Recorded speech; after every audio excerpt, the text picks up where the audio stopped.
এটি একটি শিক্ষামূলক ভিডিও, দয়া করে কেউ বাজে কমেন্ট করবেন না।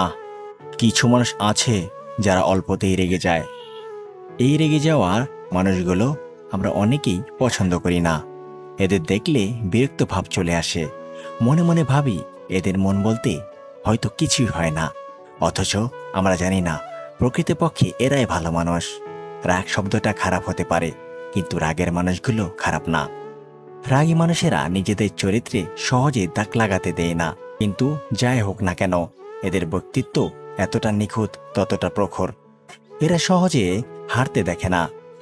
তাই রাগী মানুষেরা যা বলবে সবার মুখের ওপরেই বলবে। ভালো কাজ করলে ভালো বলবে, খারাপ কাজ করলে খারাপ বলবে। এরা সামনে তালি আর পেছনে গালি দেয় না। যা বলবে তোমার মুখের ওপরে বলবে। শুধু এই কারণে তারা সকালের কাজে খারাপ হয়ে থাকে। যার রাগ যত বেশি তার মনের ভালোবাসা তত বেশি।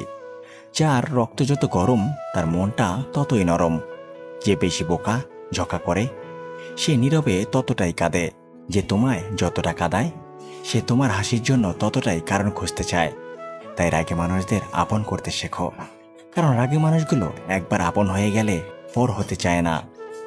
কারণ রাগী মানুষগুলো ভালোবাসা খুব কম পায়, কিন্তু যতটুকু পায় ততটুকু ধরে রাখতে জানে। কিন্তু রাগী মানুষদের কখনো অবহেলা করবেন না, যাতে এদের কষ্ট হয়। কাউকে কষ্ট দিয়ে কেউ কখনো সুখী হতে পারে না। তাই আমি সবাইকে বলবো, কারো মনে কেউ কষ্ট দিও না, ভালোবেসে আগলে রাখতে শেখো। জীবনে প্রিয় মানুষটার মূল্য কতটা যতদিন না প্রিয় মানুষটা হারিয়ে যাচ্ছে ততদিন কেউ বুঝবে না। তাই সময় থাকতে প্রিয় মানুষটাকে মূল্য দিতে শেখো, কারণ হয়তো কোনোদিন তোমার প্রিয় মানুষটি হারিয়ে যাবে, কিন্তু থেকে যাবে তার ভালোবাসা। এই তিনটি কথা বলে দিও, সে কখনো ছেড়ে যাবে না। প্রথম কথা, তুমি ছেড়ে তো যাবে না। যদি ছেড়ে যাওয়া ইচ্ছা থাকে তাহলে এখনই ছেড়ে যাও। দ্বিতীয় কথা, কারো কথা মনে গেঁথে নেবে না, কারণ জীবনটা তোমার আমার সাথে করতে হবে, অন্য কারো সাথে না। ভিডিওটি ভালো লাগলে অবশ্যই একটি লাইক করবেন, বন্ধুদের সাথে শেয়ার করে চ্যানেলটি সাবস্ক্রাইব করে দিও। এরকম ভিডিও পেতে আমাদের পাশেই থাকুন। ধন্যবাদ সবাইকে। আবার দেখা হবে আমাদের পরবর্তী ভিডিওতে। সে পর্যন্ত ভালো থাকবেন, সুস্থ থাকবেন।